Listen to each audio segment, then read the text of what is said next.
जय जय श्री राधे।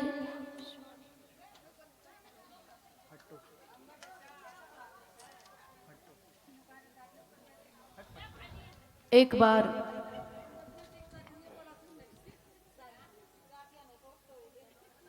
एक सेठ जी थे।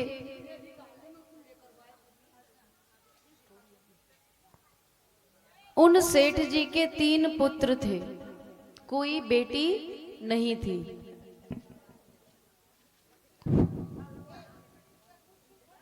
सेठ जी के पास सब कुछ था, परमात्मा ने सब कुछ दिया था, खूब धन संपत्ति, 3 बेटे, बहुत अच्छी अच्छी बहुएं, कोई कमी नहीं थी घर में।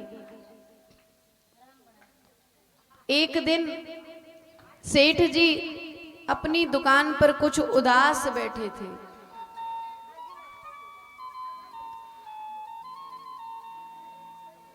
तो उनका एक बड़ा प्रिय मित्र था, वो आकर के बोला, भैया आज तू उदास क्यों है?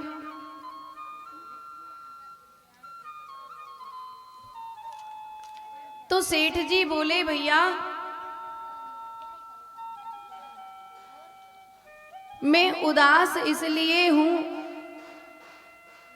कि ये मानव जीवन बार बार नहीं मिलता है, बड़े भाग्य से मानव तन मिलता है।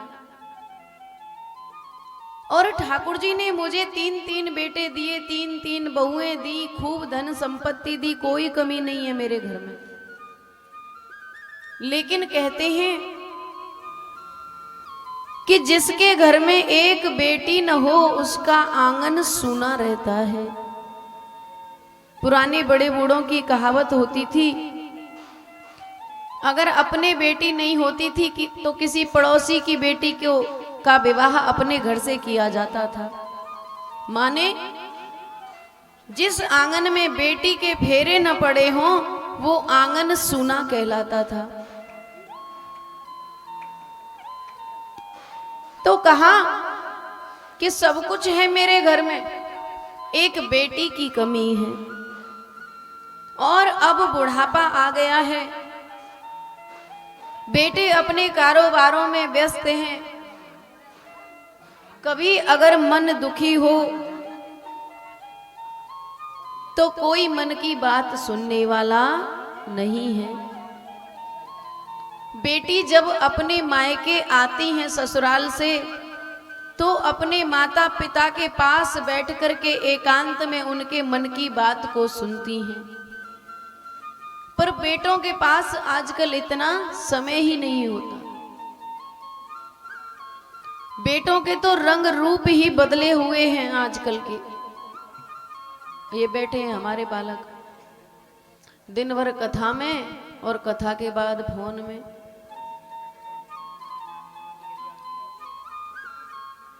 सबके बेटों का यही हाल है। और बेटियां घर के काम से जल्दी जल्दी निपट जाएंगी तो तुरंत मम्मी को फोन लगाएंगी, पापा को फोन लगाएंगी, भैया को फोन लगाएंगी, सबकी राजी खुशी लेंगी। पक्की बात है ना, आप सब बेटियां हो, सब जानती हो। हर बेटी को चिंता है। आज ये बुजुर्ग माताएं बैठी हैं, इनको भी अपने पीहर की अभी भी चिंता है, अभी भी फोन करके पूछती होंगी, 2 बात करती होंगी। तो सेठ जी बड़े दुखी हैं कि भैया 3 बेटे हैं पर कोई मेरी एक बेटी नहीं है, और अब बुढ़ापा है, अब मुझे बेटी की कमी महसूस होती है। तो उसने कहा मित्र ने कि भैया तू तो बड़ा बावरा है, परमात्मा जीवन में एक न एक कमी इसलिए छोड़ देता है कि उस बहाने से हम उस परमात्मा को याद रखें। तू बरसाने का सेठ है, बरसाने में रहता है, और हमारे ब्रजवासी तो कान्हा जी को अपना पुत्र मानते हैं और लाडली सरकार को अपनी बेटी मानते हैं। तो कहने लगा भैया तू ऐसा कर, आज से अपने मन में अपनी किशोरी जी को पुत्री मान ले, और अपने मन के हर दुख को, हर सुख को अपनी बेटी से कहने लग। अब तो सेठ जी के मन में ये बात बड़ी अच्छी लगी और आज से सेठ जी ने मन में विचार कर लिया कि श्री किशोरी जी लाडली सरकार आज से मेरी पुत्री है, धर्म की पुत्री मान लिया। अब सेठ जी रोज हारे थके दुकान से आते, हाथ मुंह धोते, भोजन करते, उठते बैठते लाडली जी का नाम लेते रहते, राधे राधे राधे राधे राधे राधे। बिस्तर पर लेट जाते, प्रेम से राधा रानी के साथ बातें करते। तुम कभी ऐसा करके देखना, कभी कन्हैया से, कभी राधा रानी से बातें करना। कई माताएं ये सवाल पूछ रही थी, कल भी एक मैया ने कहा कि हम गोपाल जी इसलिए नहीं लेते क्योंकि हम सेवा नहीं कर पाते। तो कहने का मतलब है मैया कि शरीर की सेवा से भी अधिक होती है मानसिक सेवा। मानसिक सेवा करनी चाहिए। अपने बिस्तर पर जब रात को लेट जाओ तो अपने ठाकुर जी से, अपनी राधा रानी से बातें किया करो। जो बात हम संसार के लोगों से नहीं कर सकते, क्योंकि संसार के लोग प्रेम से पूछ लेते हैं और फिर हंस करके उड़ा देते हैं। तो जो बात हम संसार के लोगों से नहीं कर सकते, अपने ठाकुर से, अपने श्री राधा रानी से किया करो। वो सुनती है और हर दुख को दूर करती है।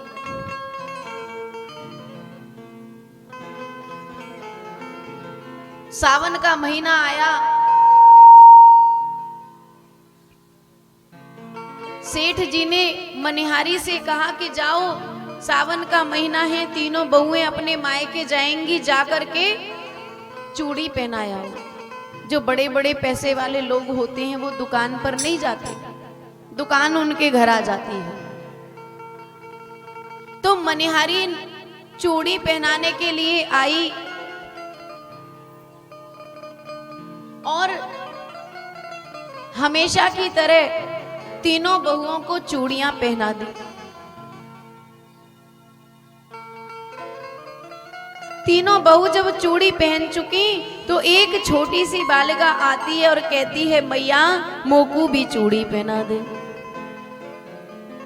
मनिहारन ने उसको भी चूड़ी पहना दी। चली गई, जाकर के सेठ जी से कहती है, महाराज चूड़ी के पैसे दे दो। सेठ जी ने हमेशा की तरह तीन बहुओं के पैसे निकाल करके तिजोरी में से मनिहारन को दिए।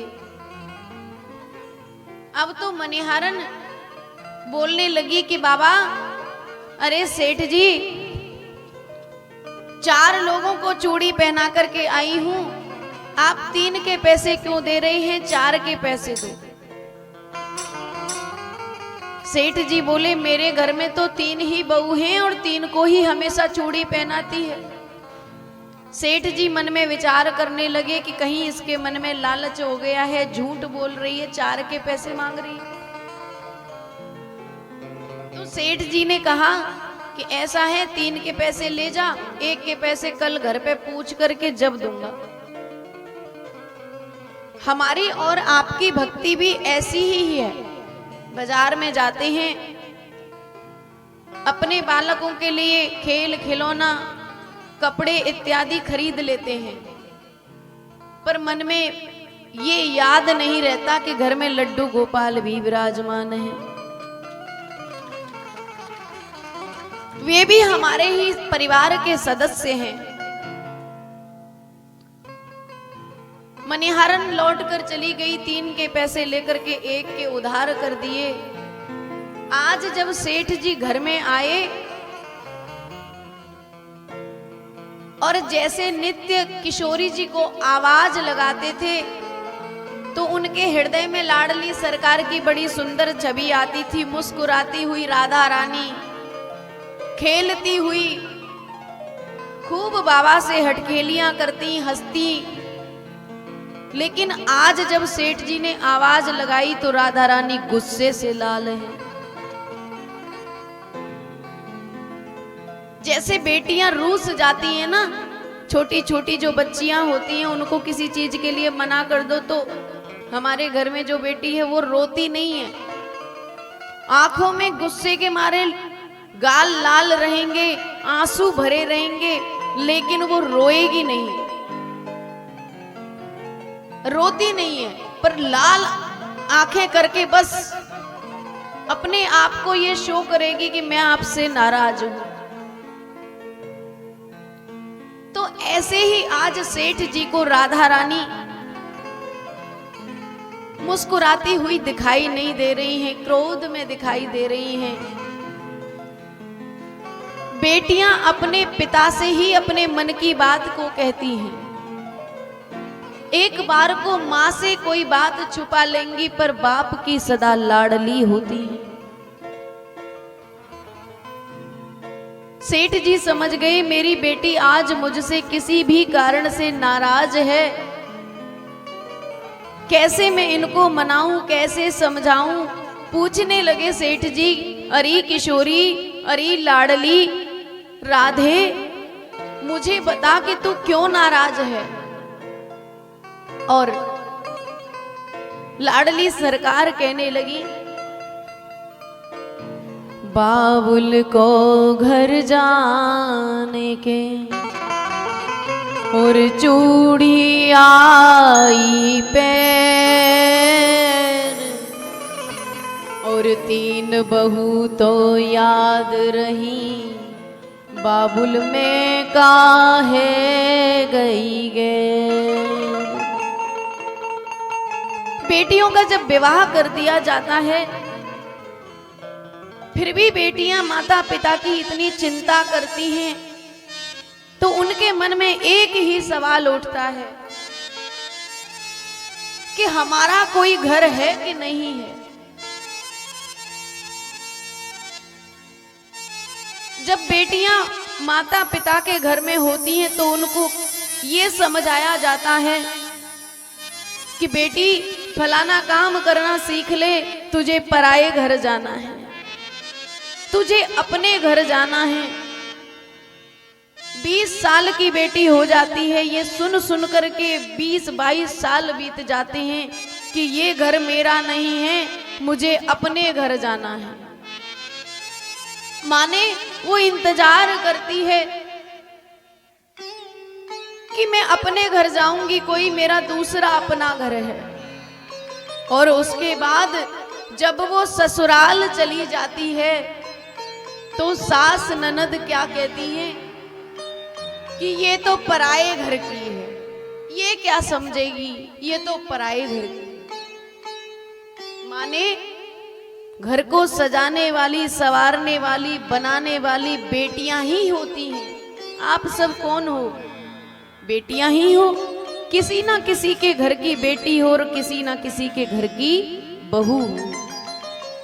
लेकिन हम बेटियों को केवल जीवन भर यही बात सुनने को, समझने को मिलती है कि हम पराये घर के हैं और पराये घर से आए हैं। माने कि हम तो ऐसी चिड़िया हैं जो दूसरों के घरों को संवारने के लिए आए हैं।